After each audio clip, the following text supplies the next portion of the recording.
Algunos de ustedes que vieron el programa de Larry King hace una semana atrás, el sábado, recordarán que Larry me hizo una pregunta en el aire que salió de la nada. La pregunta que revela una turbación en el corazón humano, una pregunta problemática. Él me dijo, ¿qué hay acerca del bebé de 2 años que fue aplastado en la parte de abajo del World Trade Center? Y yo respondí, cielo instantáneo. Y él respondió con otra pregunta, ¿qué no era un pecador? Y yo volví a responder, cielo instantáneo. Esa es una pregunta muy importante. ¿Qué hay acerca de un bebé que fue aplastado en la parte de abajo del Trade Center? ¿Qué hay acerca de cualquier bebé que muera? Es una pregunta agonizante, es una pregunta que plaga a los cristianos y no cristianos por igual. ¿Qué le pasa a los bebés que mueren? Todo tipo de respuestas extrañas se han ofrecido en el pasado y no necesitamos ver esas, necesitamos conocer la respuesta correcta. Yo dije, cielo instantáneo. Ahora, ¿cuál fue mi autoridad para decir eso? En un ambiente en el cual tienes que hablar rápido, no tuve tiempo para darle una explicación y no pidió una. Pero ustedes merecen una y por lo tanto les voy a decir por qué dije lo que dije. Frecuentemente oímos en estos días por parte de aquellos que están en cualquier tipo de guerra de algún tipo la declaración que se hace y dicen, muchos niños inocentes morirán. ¿Y qué hay acerca de esos? ¿Qué hay acerca de ellos? Este asunto de que la muerte existe en el mundo obviamente es una fuerza masiva que opera en la esfera de los pequeños. Y necesitamos entender qué indica, qué significa. La vida comienza en la concepción y eso es claro en las Escrituras. Esto es lo que la Biblia enseña sin duda alguna. Entonces, cualquier muerte, desde el punto de la concepción o a partir del punto de la concepción en adelante, es la muerte de una persona y las personas tienen almas eternas. Millones, quizás billones de dichas almas han muerto a lo largo de la historia. Y millones continúan muriendo el día de hoy. De hecho, en términos acumulativos, en la época moderna, billones. Un reporte que leí en un libro llamado Brazos Vacíos, dicen que hasta 25% de todas las concepciones humanas no llegan a la semana 20 del embarazo. 1 de 4 concebidos muere. 75% de las muertes fatales ocurren durante las primeras 12 semanas. La muerte neonatal, esto es la muerte en el vientre, muerte paranatal, esta es la muerte en el momento del nacimiento, ocurre o se lleva a cabo en números muy grandes, inclusive el día de hoy con los avances médicos. Tenemos una población más grande en el mundo de lo que hemos tenido jamás. Y tenemos una tasa de mortalidad más baja de lo que jamás hemos tenido debido a los avances médicos, pero todavía hay cantidades masivas de muerte. Las últimas estadísticas del año de 1999 indican 4.350.000 bebés murieron. Está basada en información estadística y los estimados son que los números son tan bajos que de hecho pueden haber más bebés muertos que lo que esa estadística indica, hasta el doble, debido a que la mayoría de las pérdidas durante el embarazo quizás ni siquiera sean reportadas. Las tasas más altas de mortalidad infantil se encuentran en las naciones más pobres, más primitivas y al mismo tiempo las naciones más paganas, primordialmente en África y Asia. Toma usted 4.350.000 en el año 1999 y simplemente añada los años y puede ver que los números de muertes son masivos, impresionantes. Estos son, como dije, almas eternas. Y la pregunta acerca de dónde están, entonces, tiene una importancia monumental. O están poblando el infierno en un paso increíble, o poblando el cielo a un paso igualmente increíble, o dividiéndose entre el cielo y el infierno. Esta es una pregunta que necesita ser respondida. Necesita ser respondida a una escala grande, necesita ser respondida a escala individual. Un padre tiene el derecho de saber dónde está mi bebé, dónde está mi hijo, y dónde está ese hijo adulto mío cuya mente nunca se desarrolló y mentalmente todavía era un infante. La muerte de un solo bebé en una familia, la pérdida de uno en el vientre, la pérdida de un hijo en el nacimiento es significativa. Se hizo hace algunos años atrás un estudio que leí llamado Reacciones mentales ante la muerte paranatal, y relató la reacción de los padres ante la pérdida de un bebé alrededor de la época o el tiempo del nacimiento. 60% de los padres que fueron encuestados estaban enojados. 50% de los hombres se sentían culpables y 90% de las mujeres sentían culpabilidad por la muerte de ese niño.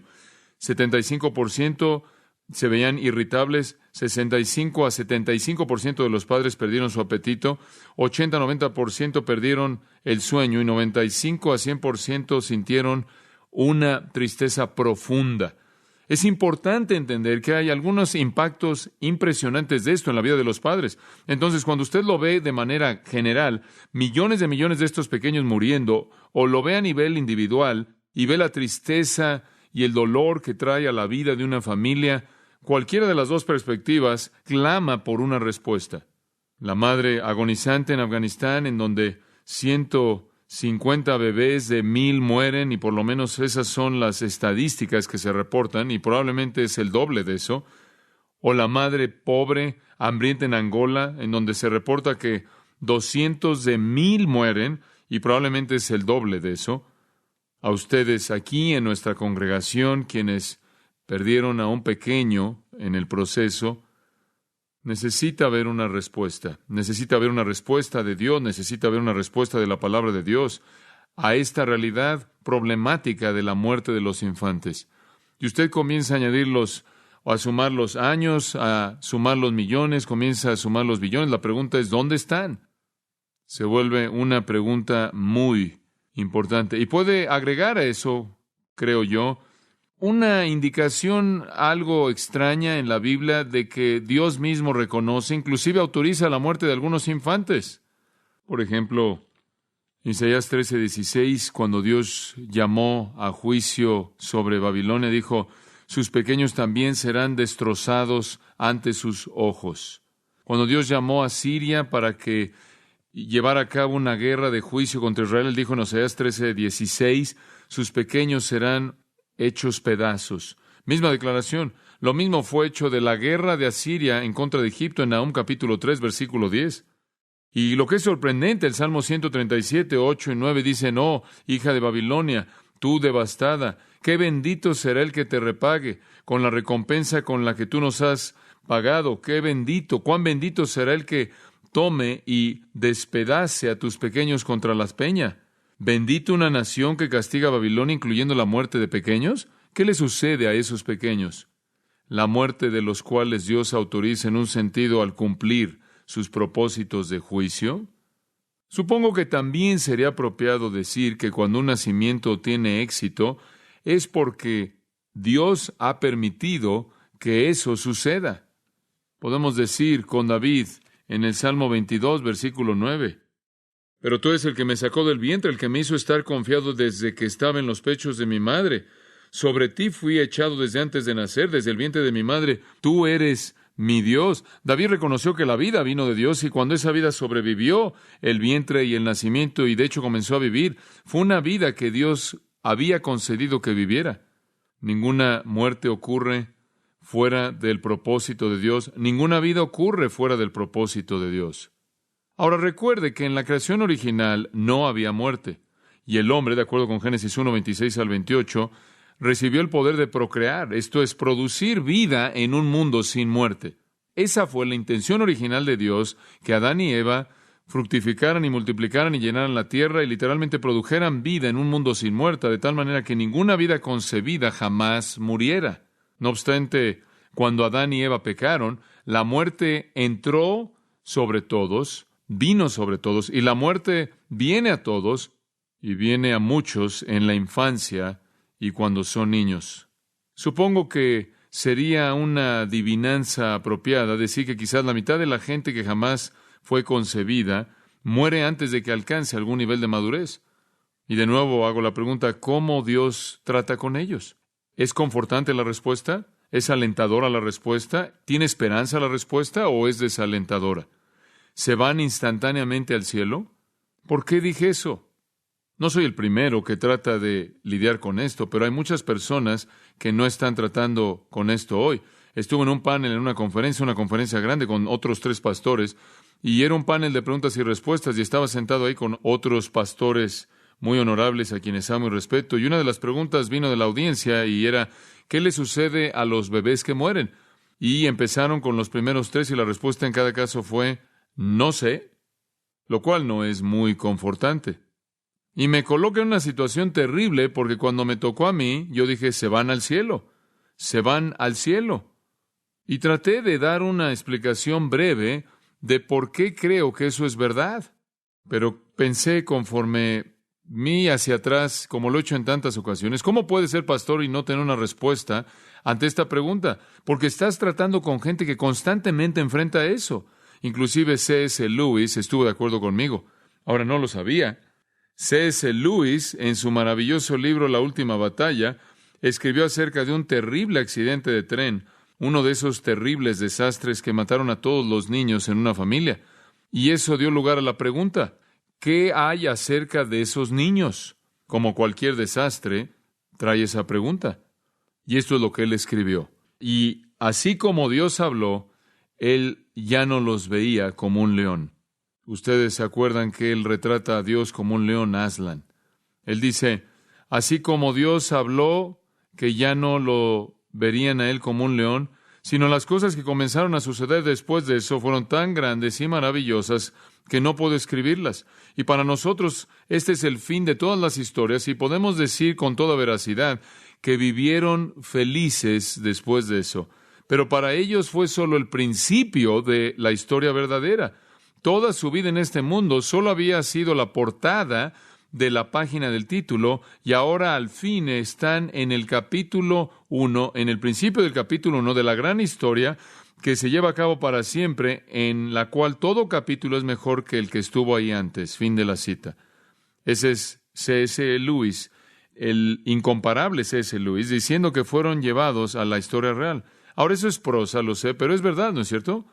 Es cierto, ¿no es cierto? Decirle a los padres que cuando los hijos mueren, viven felices para siempre. Creo que la palabra de Dios afirma la salvación de los pequeños que mueren. Un lugar en donde podemos comenzar es el Salmo 139. Salmo 139. Lo que voy a hacer el día de hoy es darles algo así de una mirada del Salmo 139. Después quiero hablar un poco de un poco de teología con ustedes y voy a ser tan preciso como pueda porque esto demanda precisión. Y el próximo domingo por la noche voy a apoyar la teología con el texto de varias escrituras. Entonces, este va a ser un estudio de dos partes de este asunto. Salmo 139 provee para nosotros un buen lugar para comenzar. Y quiero que vean el versículo 17.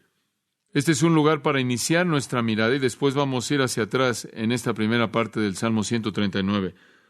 Cuán preciosos me son, oh Dios, tus pensamientos, cuán grande es la suma de ellos. El salmista David ha capturado algunos pensamientos preciosos aquí, verdades divinas preciosas que significan mucho para él, y esa es la razón por la que las llama preciosos. Son verdades atesoradas, son gemas a las que debe aferrarse. ¿Qué son? Regresemos y descubramos. La primera verdad preciada a la que se aferra el salmista es que Dios sabe todo acerca de él, inclusive antes de que él pudiera hablar. Observa el versículo 1. Oh Jehová, tú me has examinado y conocido. Tú has conocido mi sentarme y mi levantarme. Has entendido desde lejos mis pensamientos. Has escudriñado mi andar y mi reposo, y todos mis caminos te son conocidos. Tú sabes todo acerca de mí, todo acerca de mí. Tú me conoces, tú sabes cuando me siento, cuando me levanto. En otras palabras, tú conoces todo detalle de todo momento de mi vida diaria. Tú sabes lo que pienso. Tú conoces mi camino. Tú conoces cuando duermo. Tú conoces todo de manera íntima acerca de todos mis caminos y lo has conocido inclusive antes de que haya una palabra en mi lengua. Aún antes de que llegara a hablar, tú conoces todo. Fui conocido ante ti en todo elemento de mi vida. He aquí, oh Señor, tú lo sabes todo. He aquí, oh Jehová, tú la sabes toda. Dios sabe todo acerca de mí, aún antes de que pueda hablar. La segunda verdad preciosa es que Dios está involucrado de manera activa en mi vida. Versículo 5. Detrás y delante me rodeaste y sobre mí pusiste tu mano. Me tienes rodeado, me tienes cubierto, por adelante y por atrás y por arriba. Estás activo en mi vida, estoy en medio y tú me tienes rodeado. Versículo 6, él dice, tal conocimiento es demasiado maravilloso para mí, alto es, no lo puedo comprender. Tú sabes todo acerca de mí antes de que pueda hablar, tú tienes mi vida completamente en tus manos, Tú me has presionado de ambos lados, me has mantenido contenido y no puedo salir hacia arriba porque estás ahí. Es una verdad preciosa, ¿no es cierto? Desde el comienzo tú estás involucrado activamente al controlar mi vida. Un tercer pensamiento precioso es que Dios nunca perderá de vista mi vida o el conocimiento de mí. No hay manera en la que jamás pueda perderme de ti. ¿A dónde me iré de tu espíritu? Versículo 7. ¿Y a dónde huiré de tu presencia? Si subiera a los cielos, allí estarás tú, y si en el Seol hiciere mi estrado, he aquí allí tú estás. Si tomare las alas del alba y habitar en el extremo del mar, aún allí me guiará tu mano y me asirá tu diestra. No puedo ir a ningún lugar fuera de tu conocimiento. No puedo ir a ningún lugar fuera de tu visión. Nunca me perderé de ti. La cuarta verdad preciosa es que Dios nunca será limitado en ese conocimiento, sin importar lo oscuro que sea. Esta es una especie de lenguaje metafórico en un sentido. Nunca va a estar tan oscuro. Dices, bueno, te puedo ver en la luz, pero las cosas pueden oscurecerse tanto que Dios me pierda de vista. No. Él dice en los versículos 11 y 12, si dijere ciertamente las tinieblas me cubrirán, aún la noche resplandecerá alrededor de mí. En otras palabras, voy a entrar en una circunstancia, voy a entrar en algún problema, algún dilema, alguna condición, y va a estar tan oscuro que el Señor no va a poder encontrarme. Y después dice en el versículo 12, aún las tinieblas no encubren de ti, la noche resplandece como el día. Lo mismo te son las tinieblas que la luz. El punto de esto es que estos son pensamientos preciados, creíbles del salmista. Y lo que nos dicen es que Dios conoce cada detalle de su vida de principio a fin, comenzando aún desde antes de que pudiera decir una palabra. ¿Cómo es que Dios tiene este conocimiento personal íntimo? Respuesta, porque Dios es, y aquí está el quinto pensamiento preciado, Dios es su creador personal. Versículo 13, porque tú formaste mis entrañas, tú me hiciste en el vientre de mi madre. Tú fuiste el que uniste las cromosomas masculinas y las cromosomas femeninas. Tú tejiste mi ADN. Tú me hiciste personalmente. Y el sexto pensamiento precioso, versículo 16. Mi embrión vieron tus ojos.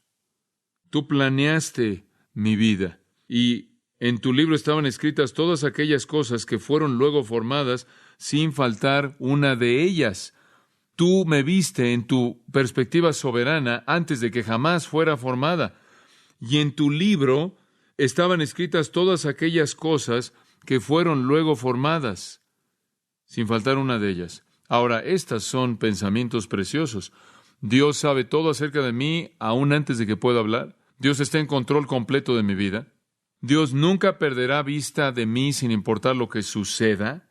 Nunca me le puedo perder a Dios. No hay circunstancia que de alguna manera pueda limitar su conocimiento. La razón por la que Él me conoce también es porque Él es mi creador personal que ha planeado cuidadosamente mi destino. Estos son pensamientos preciados, preciosos. No es como si las vidas que están siendo concebidas son concebidas de manera al azar. No es como si vidas son concebidas al azar y Dios no está involucrado. Esto no es solo verdad de David. David está hablando para todo hombre. Él está hablando de asociación íntima entre Dios y cada creación humana. Dios está íntimamente involucrado en cada vida pequeña, toda vida. No es solo una cadena de actos procreadores que Él inauguró. Él está ahí en cada concepción. Estos son pensamientos preciosos, porque esto nos indica lo precioso que es cada vida, lo preciado que es cada vida. Cada vida es tan preciada que Dios la conoce en su totalidad, planea todo acerca de ella, guarda y protege cada detalle de cada vida, nunca pierde de vista nada, y entonces deben importarle. Y podemos concluir nada más a partir de eso, que debido a que Dios por naturaleza es Salvador, y debido a que Dios no quiere que ninguno perezca, sino que todos vengan al arrepentimiento, y debido a que Dios quiere que todos los hombres sean salvos, hay toda razón para creer, simplemente a partir de eso, que un Dios que se preocupa, que creó esa vida para comenzar, quien supervisa y guarda esa vida, quien conoce de manera íntima todo acerca de esa vida, si es que esa vida llega a perecer físicamente en su infancia, habría toda razón, nada más a partir de ese salmo, para confiar en la gracia de Dios, quien es por naturaleza un Salvador, a favor de esa vida. Permítame mostrarle un par de pasajes adicionales, y solo estamos comenzando a construir un cimiento aquí en Job, capítulo 3, versículos 16 y 17.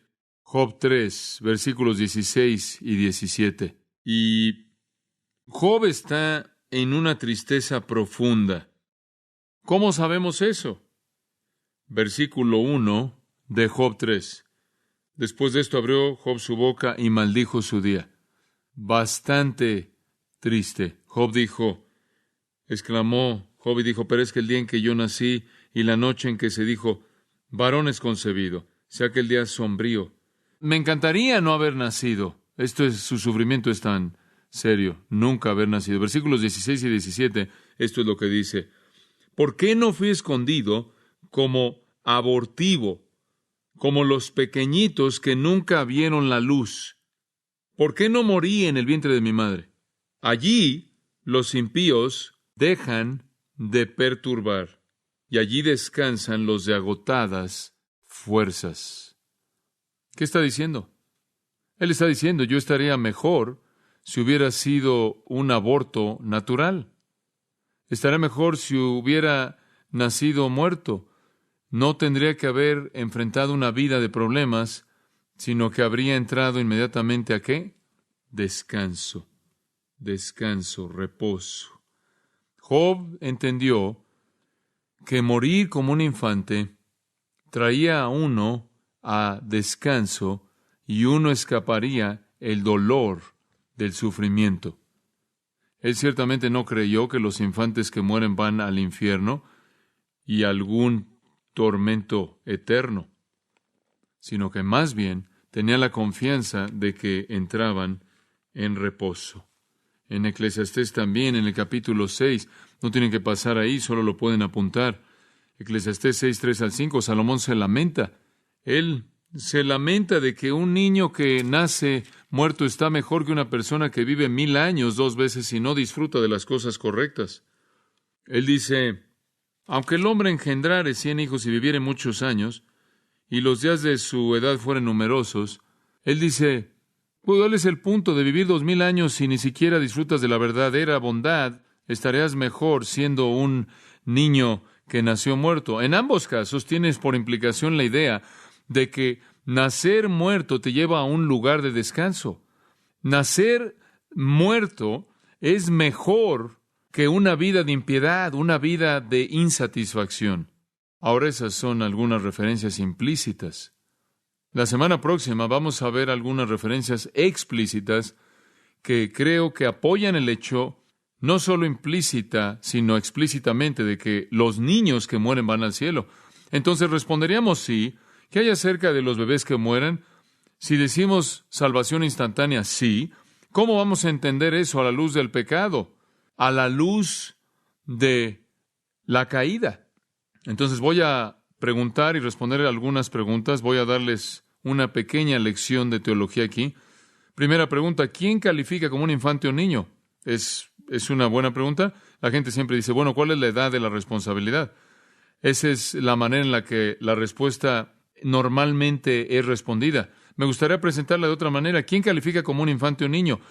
¿De quién estamos hablando aquí? Oímos testimonios esta noche en las aguas del bautismo de algunos jóvenes que tenían 13 años. ¿Es esa la edad? ¿12? ¿11? ¿Son 10? Oí de una joven que ella cree que su salvación ocurrió a la edad de 7, otro creo que a la edad de 10. ¿Cuál es la edad? Y con frecuencia usted oye esa pregunta. Realmente esa no es la pregunta, porque no estamos hablando de una edad de responsabilidad. Entiende esto, estamos hablando de una condición de responsabilidad. Saque la palabra edad de esta discusión. Estamos hablando de una condición de responsabilidad, no una edad. ¿Quién califica entonces en nuestra discusión como un infante o niño que está muriendo y que es salvo, quien al morir de manera instantánea vea al cielo? ¿De quién estamos hablando? Respuesta, aquellos que no han alcanzado un entendimiento suficientemente maduro como para comprender de manera convincente los asuntos de ley y gracia, pecado y salvación. Lo voy a repetir porque lo pensé por mucho tiempo y esta es la manera en la que quiero que lo oigan. Estamos hablando de alguien que no ha alcanzado un entendimiento lo suficientemente maduro como para comprender de manera convincente los asuntos de ley y gracia y pecado y salvación. Este es ciertamente un infante en el vientre, esto es ciertamente un infante en el nacimiento, esto es ciertamente un pequeño niño, y este es ciertamente un adulto con algún problema en cualquier edad. Cualquier persona en una condición en la que no puede entender y comprender de manera suficiente como para estar plenamente convencido de los asuntos de la ley y la gracia y el pecado y la salvación. No es una edad, es una condición. Y de niño a niño varía. Y como dije, usted tiene que incluir en esto, en esta categoría, aquellos que crecen teniendo desventajas mentales, siendo discapacitados mentales, retardados mentalmente, de tal manera que nunca tiene un entendimiento lo suficientemente maduro o un entendimiento lo suficientemente convincente de la ley y gracia y el pecado y la salvación. Esta no es una edad, es una condición. Estas son las personas de las que estamos hablando. Personas en esa condición que no pueden de una manera madura entender y comprender convincentemente estos asuntos. Estamos hablando de esas personas. ¿Son salvos y mueren? Y la siguiente pregunta que tenemos que hacer al enmarcar esta discusión, y estoy siendo cuidadoso en el detalle porque quiero que esto sea útil no solo para nosotros, sino para muchas personas que están haciendo esta pregunta, y por ello quiero ser muy cuidadoso en cubrir todo. Una segunda pregunta: ¿acaso todos los niños son concebidos como pecadores? ¿Acaso todos los niños son concebidos como pecadores? Ahora hay una creencia que todavía existe, aunque fue condenada hace unos 1600 años atrás. Hay una creencia que enseña que toda la gente nace sin pecado. Todos hemos nacido siendo moralmente limpios. El pecado solo echa raíces en nuestras vidas cuando cometemos nuestro primer pecado, y entonces llegamos siendo moralmente limpios, dice esta posición, y cometemos pecado por decisión, y después, cuando cometemos pecado por decisión, nos volvemos pecadores, y no sino hasta ese punto. Aquellos que tienen esta postura encuentran que es muy conveniente al lidiar con niños, porque dicen que debido a que estos pequeños no pueden tomar una decisión moral a pecar, por lo tanto no son pecadores, y entonces cuando mueren van al cielo porque no son pecadores. Mueren sin ser pecadores. Y como dije, 1600 años atrás, esta postura llamada pelagianismo fue denunciada como una herejía por toda iglesia que se reunió después de la muerte de Pelagio. Sin embargo, ha sobrevivido hasta el día de hoy en algunas formas de lo que llamamos teología arminiana. No obstante, la Biblia es absolutamente clara en enseñar que todos los niños son pecadores a partir de la concepción, todos los niños. El principio de la iniquidad está incrustado en la raza humana. Los niños nacen siendo moralmente corruptos, nacen con una inclinación irresistible hacia el mal, y cualquier noción de que los niños nacen siendo moralmente neutrales y libres de una predisposición a pecar es absolutamente contraria a las Escrituras. Y como dije, esta postura fue denunciada como herejía después de la muerte del que la propuso, y ha sido considerada una herejía por aquellos que son fieles a la teología bíblica desde ese entonces. Todos los humanos nacen en pecado. Si los infantes no fueran pecaminosos, no fueran pecadores, si no fueran moralmente corruptos, entonces no morirían. Si nacieran siendo inocentes o puros o siendo moralmente neutrales, no habría base para su muerte. El hecho mismo de que mueren indican que la enfermedad del pecado está ahí en ellos, porque el pecado es el asesino. Es su naturaleza pecaminosa heredada en donde están plantadas las semillas de la muerte. Y además, ¿conoce algún adulto que escogió no pecar y por lo tanto perpetuó alguna perfección santa? ¿Conoce usted algún adulto que no repitió la rebelión consciente de Adán y Eva en contra de Dios? ¿Conoce algún adulto que realmente no pecó? No, las únicas personas que no pecan son aquellos que mueran en la infancia, y la única razón por la que no pecan es porque mueren antes de que puedan manifestar su pecaminosidad. Mueren antes de que puedan tomar una decisión moral responsable de rebelarse en contra de Dios, lo cual todos hacen si viven.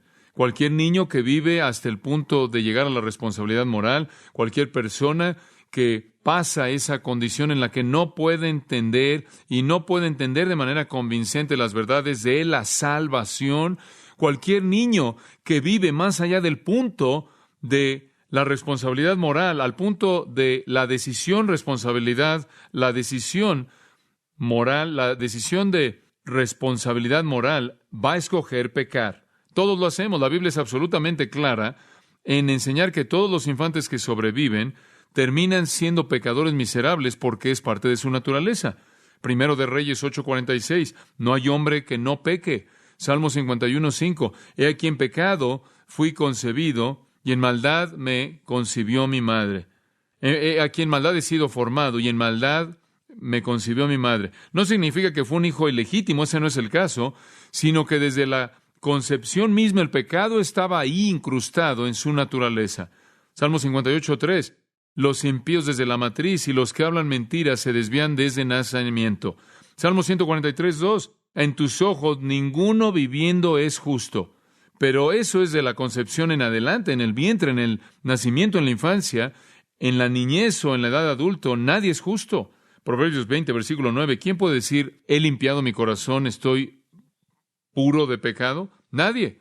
Eclesiastés 7, versículo 20, realmente no hay un hombre justo en la tierra que haga bien y nunca peque. Jeremías 17:9, el corazón engañoso es el corazón más que todas las cosas y perverso, ¿quién lo conocerá? Todo en las Escrituras clama acerca de la pecaminosidad del hombre. Jesús en Mateo 15:18, las cosas que proceden de la boca salen del corazón, y del corazón vienen los malos pensamientos, los homicidios y adulterios, fornicaciones, robos, testimonios falsos, calumnias. Estas son las cosas que contaminan al hombre. Es lo que viene de adentro. En Romanos capítulo 3 no hay justo ni aun uno. Y Romanos 3 continúa describiendo el estado miserable del corazón humano. Entonces, la Biblia nos dice que la pecaminosidad no es una condición que le viene a la gente cuando tienen la suficiente edad como para escoger el mal. Es la condición de la raza humana entera y toda concepción trae una vida pecaminosa. Toda concepción conlleva una vida pecaminosa. Toda persona desde Adán y Eva, toda persona que ha nacido en un estado pecaminoso caído. Eso se vuelve evidente tan pronto como cualquier decisión de conducta es tomada. Nacemos siendo pecadores, también nacemos siendo culpables debido a que heredamos la culpabilidad del pecado de Adán. No quiero entrar a detalles. Si quiere el detalle de esto, puede escuchar la enseñanza que hemos dado de Romanos capítulo 5, pero un par de versículos, Romanos 5:12. Así como el pecado entró en el mundo por un hombre y por el pecado la muerte, así la muerte pasó a todos los hombres por cuanto todos pecaron. Esa es una declaración profundamente definitiva que dice que cuando Adán pecó, la raza humana se volvió culpable en Adán y todos pecamos ahí, todos morimos ahí. Y todo humano que nace lleva la culpabilidad del pecado de Adán, el principio de iniquidad y muerte. Nacemos corruptos, heredando esta naturaleza contaminada humana y llevando la culpabilidad de ese pecado original. Y entonces en el mismo capítulo, Romanos 5:21, dice, el pecado reinó en la muerte de ese punto en adelante. Toda la gente entonces nace siendo pecadora, nacen resistiendo la justicia y amando la maldad. Somos, y este es un versículo muy importante, Efesios 2:3, por naturaleza los hijos de ira. Esa es nuestra naturaleza. Génesis 8:21 dice que la imaginación del corazón del hombre es mala desde su juventud. Isaías 48:8, sé que tú te has conducido de una manera muy impía y fuiste llamado transgresor desde el vientre. Ahora, esto es importante. Todo niño es concebido con un virus mortal, el virus del pecado, con motivos corruptos, actitudes corruptas, deseos corruptas, ambiciones corruptas, objetivos corruptos, y lleva la culpabilidad del pecado de Adán. Entonces, no podemos responder a la pregunta al decir, todos los bebés mueren y van al cielo porque no son pecadores. No es así, no es así. El hecho mismo de que mueren prueba que han heredado la corrupción del pecado que produce la muerte. Ahora eso nos lleva a una tercera pregunta. Y ahora vamos a entrar a los asuntos a detalle.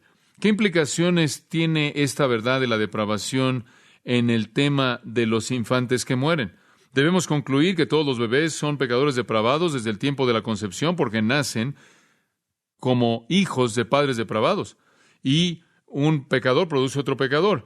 Y aquí es donde algunas personas entran y dicen, bueno, si todos son pecadores y todos nacen en pecado, todos son culpables y todos están condenados al infierno, y todos los pequeños que mueren por los millones y billones debido a que son pecadores merecen la muerte y el infierno, y allí es a donde van debido a que no se pueden arrepentir y debido a que no pueden clamar a Dios por misericordia y gracia, no pueden creer en Jesucristo, todos se van al infierno.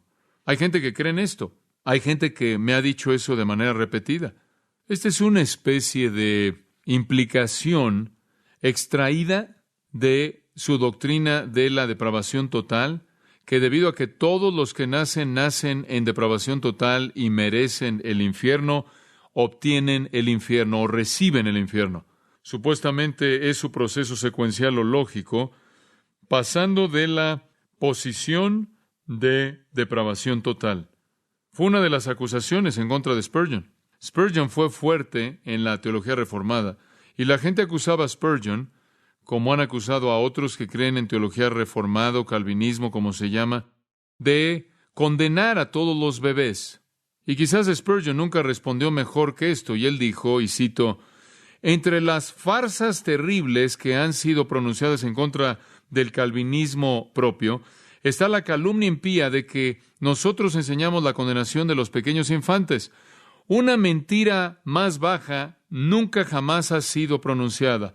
Pudieron haber existido en algún lugar, en alguna esquina, en algún rincón de la tierra, un criminal que se atreviera a decir que habían infantes en el infierno, pero nunca lo he conocido, ni he conocido a un hombre que jamás vio una persona así.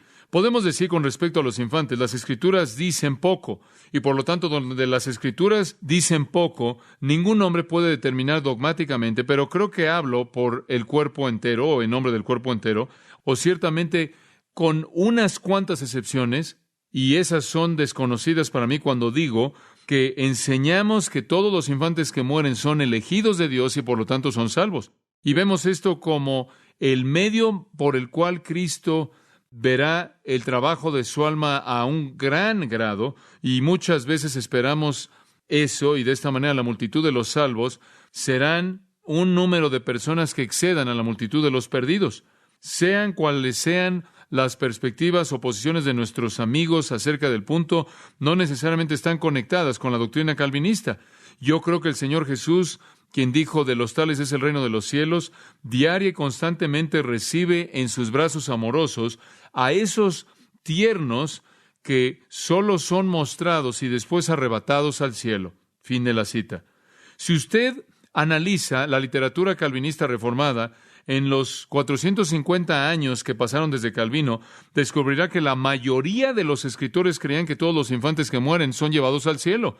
Ahora, permítame expander esto. Esto es muy, muy importante. Como puede ver, solo la soteriología verdaderamente reformada y pura, la salvación, solo la soteriología pura, reformada, verdadera, puede explicar el hecho de que los niños caídos, pecaminosos, depravados, culpables, que mueren sin ningún mérito espiritual, mueren sin ningún mérito religioso, mueren sin ningún mérito moral de sí mismos, pueden ser bienvenidos por un Dios santo en la gloria eterna.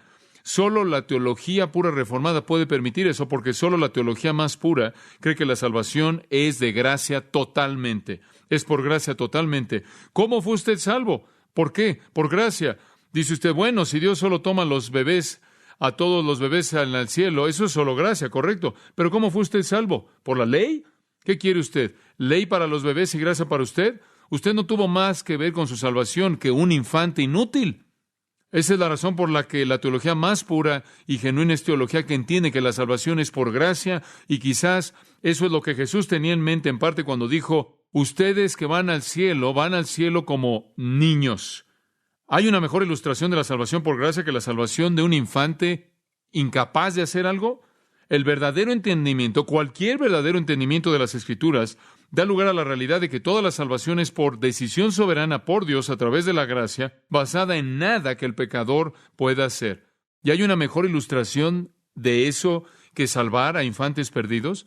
¿Acaso eso magnifica la soberanía? ¿Eso magnifica la gracia? ¡Claro!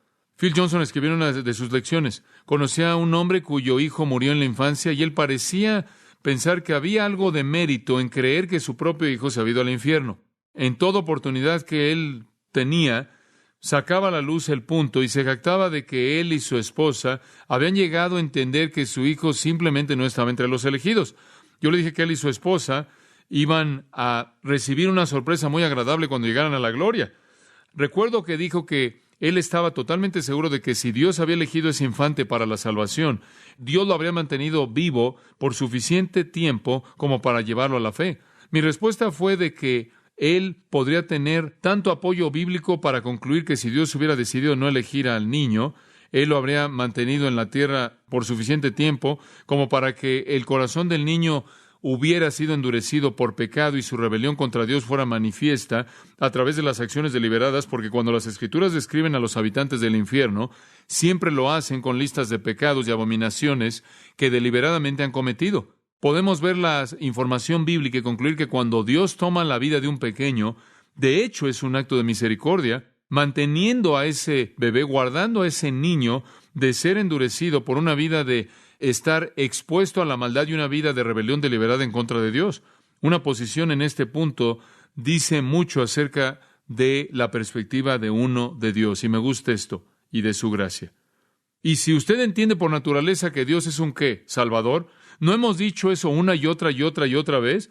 ¿No es esa la expresión más genuina de su corazón? ¿No está Jeremías llorando las lágrimas de Dios en Jeremías 13? ¿Acaso las Escrituras no están diciendo que Dios quiere que la gente sea salva, que no quiere que perezcan? ¿Cómo podemos creer eso si Él lleva a billones de infantes sin ayuda al infierno? A billones de infantes que no pueden hacer nada al infierno. ¿Es esta alguna magnificación de la gracia? ¿Es esta alguna ilustración de la gracia? Alguien más puede venir a este punto y decir, sí, pero Dios muestra gracia, pero solo a bebés bautizados. Esto es correcto, esto es luteranismo. Ahora, ciertamente tenemos mucho por qué agradecerle a Martín Lutero, pero el bautismo de infantes no es una de las cosas que le agradecemos. El Catecismo de Lutero dice esto, y cito: el bautismo opera el perdón de pecados, libera de la muerte y el diablo, y da salvación eterna a todos aquellos que creen como la palabra de la promesa de Dios lo declara. Bueno, el bebé no puede creer, y ahí es donde Lutero entró y dijo, bueno, la fe de alguien más, la fe vicaria por parte de sus padres, es contada a favor del bebé. Entonces los bebés bautizados van a ser salvos.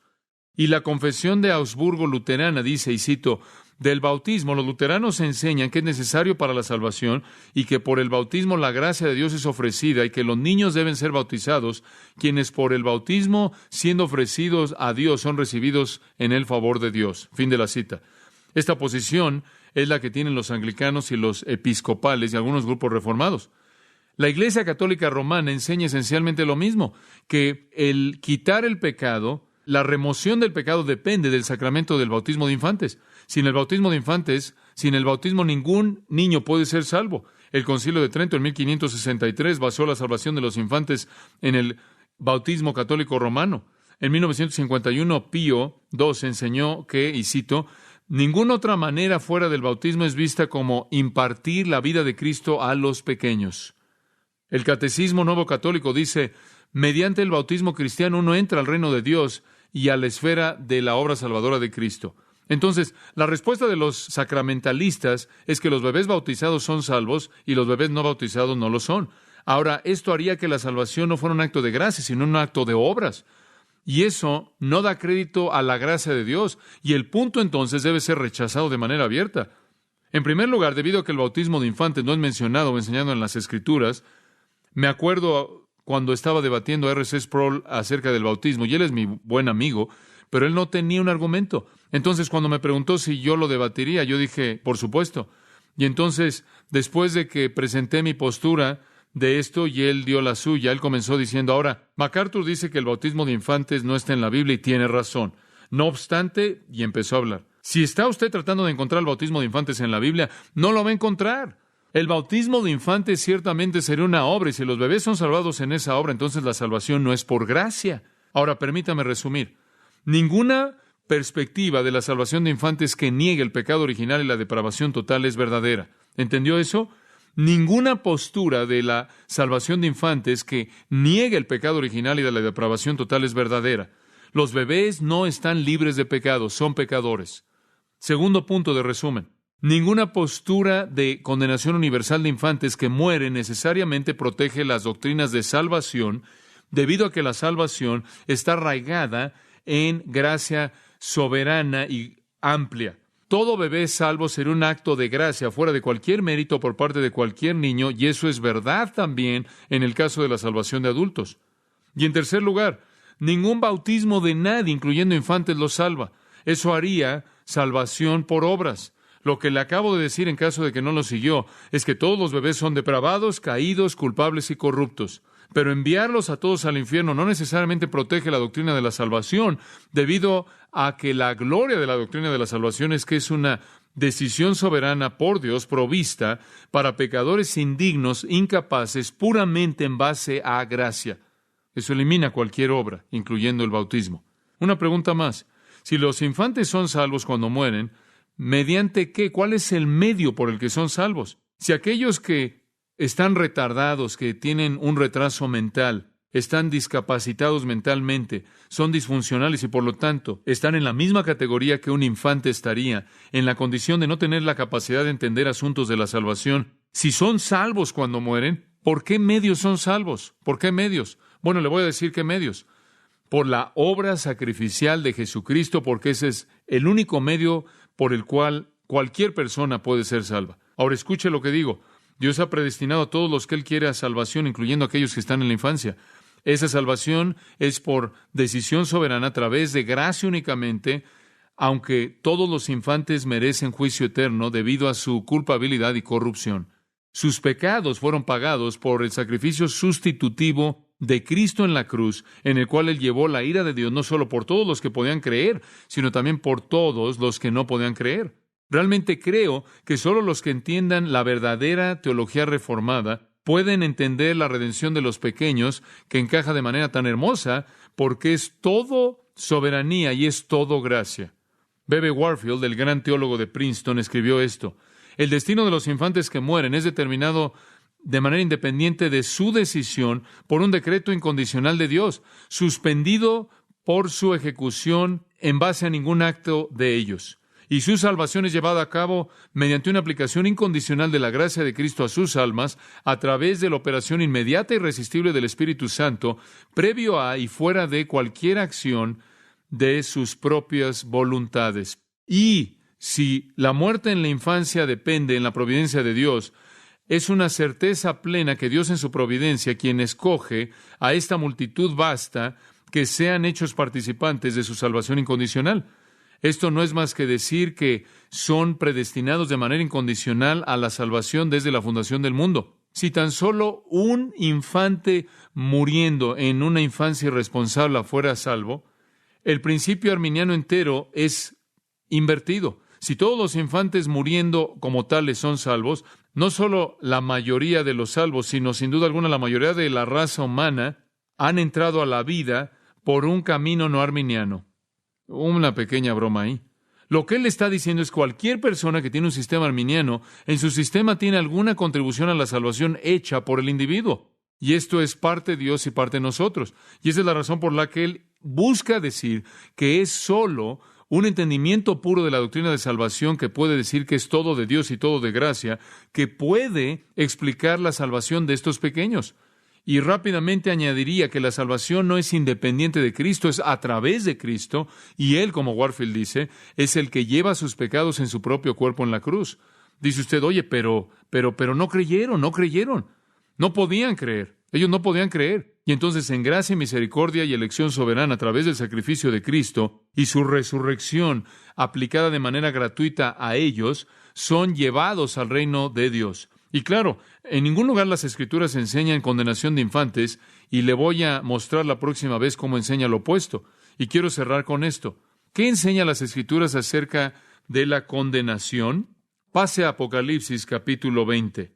Esto es importante. Este es el punto primordial que quiero que entienda en este mensaje en esta noche. Apocalipsis capítulo 20, las Escrituras enseñan, y escuche con mucha atención, las Escrituras enseñan, y aquí tiene usted una afirmación de resumen que le voy a mostrar cómo viene a través de las Escrituras, que enseñan que los hombres y mujeres son salvos. ¿Por qué? Gracia, pero condenados por obras, Las Escrituras enseñan que todos los pecadores condenados se ganan su castigo eterno por sus pecados. ¿Cómo es eso? Porque cuando usted va al juicio del trono blanco, esto es lo que ve. Apocalipsis 20, versículos 11 y 12. Este es el juicio del gran trono blanco. Este es el juicio final de todos los impíos de toda la historia, y el que está sentado en el trono, de cuya presencia huyeron la tierra y el cielo, y ningún lugar se encontró para ellos. Obviamente el gran juez, Dios le ha entregado a Cristo, nos dice eso en Juan 5. Ahí está Cristo, el gran juez, en el trono, y versículo 12. Y vi a los muertos, grandes y pequeños, de pie ante Dios, y los libros fueron abiertos, y otro libro fue abierto, el cual es el libro de la vida. Y fueron juzgados los muertos por las cosas que estaban escritas en los libros, y escuche esto, según sus obras. Y voy a volver a decir esto. Las Escrituras siempre conectan la condenación eterna con las obras del pecador. Obras, siempre. En Juan 8, 21 y 24, la obra más condenadora que Jesús dice aquí. Otra vez les dijo Jesús, yo me voy y me buscaréis, pero en vuestro pecado moriréis. A donde yo voy, vosotros no podéis venir. La obra más grande de las obras malas del pecador es incredulidad. Y la incredulidad siempre es identificada como el pecado primordial que condena.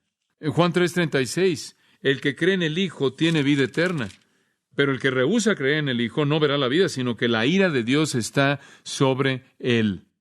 Antes, en el capítulo, él dice, ustedes no creen, y debido a que no creen, están condenados, y están condenados si no creen, y cuando no creen, no obedecen. Entonces, hay una vida de obras malas que están registradas, los libros lo registran. Dios tiene un registro completo de todo pecado, de todo pecador que jamás ha vivido, y es en base a esos registros que ellos serán condenados. Son los pecados que los pecadores cometen que constituyen el registro que es establecido en contra de ellos, mediante el cual la condenación viene del trono de Dios. Los pequeños no tienen ese registro. En Jonás 4:11, ¿y no tendré yo piedad de Nínive, aquella gran ciudad donde hay más de 120,000 personas que no saben discernir entre su mano derecha y su mano izquierda, y muchos animales? Hay personas ahí, Dios dice, que merecen compasión porque no conocen la diferencia, no saben la diferencia entre su mano derecha y su izquierda. Y Él está hablando de aquellos que son infantes, aquellos que son mentalmente incapaces de entender la verdad. Y Dios dice, ellos merecen compasión debido a esa condición. Deuteronomio 1:39, Dios habla de sus pequeños que no tienen conocimiento del bien y del mal. Hay un punto en la vida cuando no tienes el conocimiento del bien y del mal. No has alcanzado esa condición de responsabilidad. Y de la misma manera, Isaías 7:16, antes el niño sabrá lo suficiente para rechazar el mal y escoger el bien y demás. Los infantes que mueren entonces nunca han tenido nada escrito en el registro porque nunca han cometido las obras conscientes de rebelión e iniquidad. Dios sabe en qué punto ellos se vuelven responsables. Los infantes que mueren han sido protegidos por la providencia de Dios de cometer esas obras responsables de pecado, por las cuales son condenados. Y escuche, no hay lugar en la Biblia en donde el juicio se basa en ningún otro criterio que las obras del pecado. Es verdad que son pecaminosos por naturaleza, pero el registro en contra de ellos que los condena son sus obras. Dios no acusa a la gente con pecados en sí hasta que los cometen. Ahora escuche, la salvación entonces es por gracia, completamente independiente de las obras. La condenación es por obras completamente independiente de la gracia. Los infantes no tienen obras pecaminosas para llenar los libros y condenarlos. Entonces digo esto, si un bebé muere, ese bebé es elegido. Cielo instantáneo. Ahora, ¿sabe usted por qué respondí la pregunta de Larry en la manera en la que la respondí? Permítame leerle algo al cerrar, escrito en 1907 por R. A. Webb. Escuche esto. Si un infante muerto fuera enviado al infierno, en base a ningún otro criterio que el de pecado original, habría una buena razón para la mente divina por juzgar porque el pecado es una realidad. Pero la mente del niño estaría perfectamente blanca con respecto a la razón por la que él sufriría. Bajo dichas circunstancias, conocería sufrimiento, pero no tendría entendimiento de la razón de su sufrimiento. No podría decirse a sí mismo por qué sería azotada de una manera tan terrible y como consecuencia el significado entero de sus sufrimientos sería un enigma consciente. La esencia misma de la paga estaría ausente y la justicia sería decepcionada y sería robada de su validez. Fin de la cita. Sí, los niños nacen siendo pecadores. Su muerte prueba eso, pero nunca capaces de entender la verdad y por lo tanto incapaces de haber rechazado conscientemente y haber escogido la rebelión. Entonces, no tienen registro alguno en contra de ellos en los libros de Dios. Y entonces ellos constituyen una oportunidad maravillosa y vasta para que la gracia soberana opere fuera de alguna obra en absoluto. Entonces, aquí tienen un resumen final. Todo niño que muere antes de que llegue a la condición de la responsabilidad, mediante la cual de manera convincente entiende su pecado y corrupción y abraza el Evangelio por la fe, son salvados por gracia eternamente por Dios mediante la obra de Jesucristo, siendo elegidos por decisión soberana, inocentes de pecado deliberado, rebelión e incredulidad, mediante dichas obras, mediante las cuales serían condenados justamente al castigo eterno. Y puede obtener la cinta si quiere eso de nuevo. Entonces, cuando un infante muere, él o ella es elegido a salvación eterna y gloria eterna. Entonces, si usted tiene un pequeño que muere, regocíjese. No considere su pérdida humana, considere su ganancia eterna. No considere que ese niño ha sido perdido si no ha sido ganado. Ha pasado brevemente a lo largo de esta vida sin ser tocado por el mundo impío, solo para entrar a la gloria y gracia eternas. La verdadera tristeza debería ser por aquellos hijos de usted que viven y rechazan el Evangelio. No llore por sus niños en el cielo. Llore por sus hijos en la tierra para que vengan a Cristo. Esta es su gran responsabilidad, su gran oportunidad. Padre, gracias de nuevo en esta noche por estas queridas personas, por cómo aman tu verdad, cómo está lleno mi corazón de amor hacia ellos por esa comunión en la palabra que abrazamos y disfrutamos. Cuánto te agradezco por sus corazones dispuestos por saber, por aplicar, por proclamar la verdad. Te agradezco por cada pequeña vida que ha pasado por esta congregación, cada pequeña vida que fue quizás un aborto natural y pasó a tu presencia eterna a través de la elección de gracia soberana, toda pequeña vida que murió alrededor del tiempo del nacimiento, algunos de ellos cargados en los brazos tiernos de una madre y un padre en un tiempo de tristeza, sin embargo regocijándose por ese pequeño que pasó por el mundo sin la carga del pecado.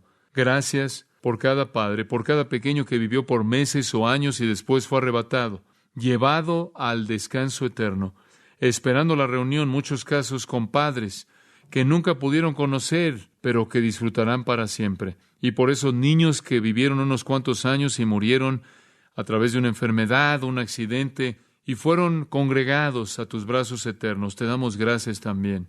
Tú eres un Dios que por naturaleza salva. Tú nos muestras eso en tantas maneras. Y esa muestra de gracia soberana es una evidencia masiva de tu compasión hacia los pecadores. Tú has salvado a aquellos que no tienen capacidad de remediar el pecado que han heredado y deben ser arrojados en tu misericordia, depender de tu misericordia. Y entonces, así tú nos salvas de la misma manera, solo porque tú nos impartes convicción, arrepentimiento y fe, y en tu Hijo, quien fue nuestro Salvador, y el Salvador de todos los pequeños que murieron, por esta gran gracia, por este rescate, particularmente de países paganos, idólatras y sociedades impías, idólatras e impías te alabamos. Te damos gracias y te glorificamos por esta gracia abundante. En el nombre de nuestro Salvador, y todo mundo dijo, amén.